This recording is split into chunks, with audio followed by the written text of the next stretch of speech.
Their bond was built on shared interests. Horses, countryside walks, and especially carriage driving, a passion originally introduced to the family by Prince Philip.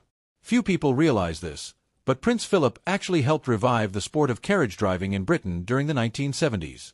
Later in life, when he could no longer play polo, it became one of his favorite hobbies. And eventually, he passed that love to his granddaughter Louise. By her teenage years, Louise was already competing in carriage driving events. Royal insiders say Prince Philip personally encouraged her talent. Some even described her as the grandchild who reminded him most of his younger days.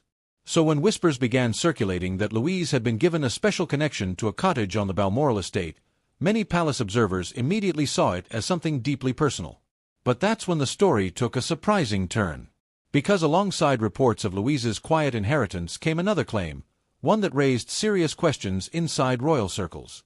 According to some insiders, Prince William quietly supported the arrangement. And even more surprising, Queen Camilla was reportedly nowhere involved in the decision.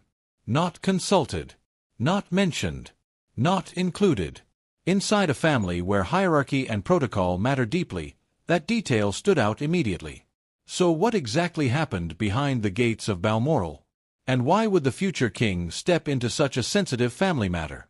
The answers, as it turns out, may be far more complicated than anyone expected. To understand the mystery surrounding the Balmoral cottage, you first have to understand how royal property actually works. Many people believe that every palace, castle, and estate connected to the monarchy belongs to the British state. But that isn't always true. For example, Balmoral Castle is not part of the Crown estate. It is private property owned personally by the monarch. That detail dates back to the 19th century, when Prince Albert purchased the original estate in 1852 as a gift for Queen Victoria. From that moment on, Balmoral became something special, a royal retreat where the family could escape the strict formality of palace life. And over the decades, Balmoral developed its own traditions.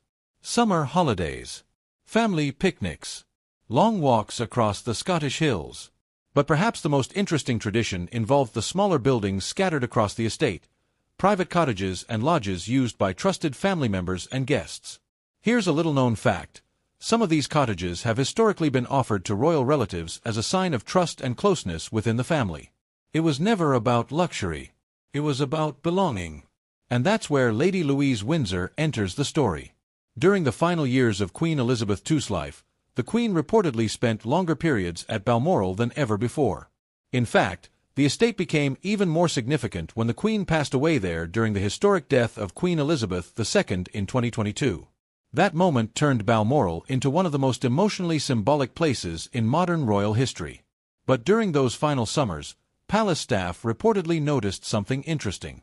Among the many family visitors, Lady Louise was often invited for quiet stays that attracted little public attention.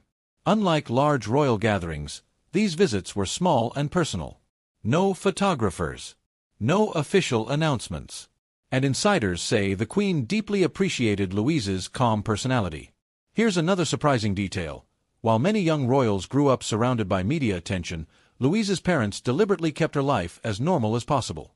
Prince Edward and Sophie, Duchess of Edinburgh, chose not to give their children the everyday use of royal titles, even though they were technically entitled to them.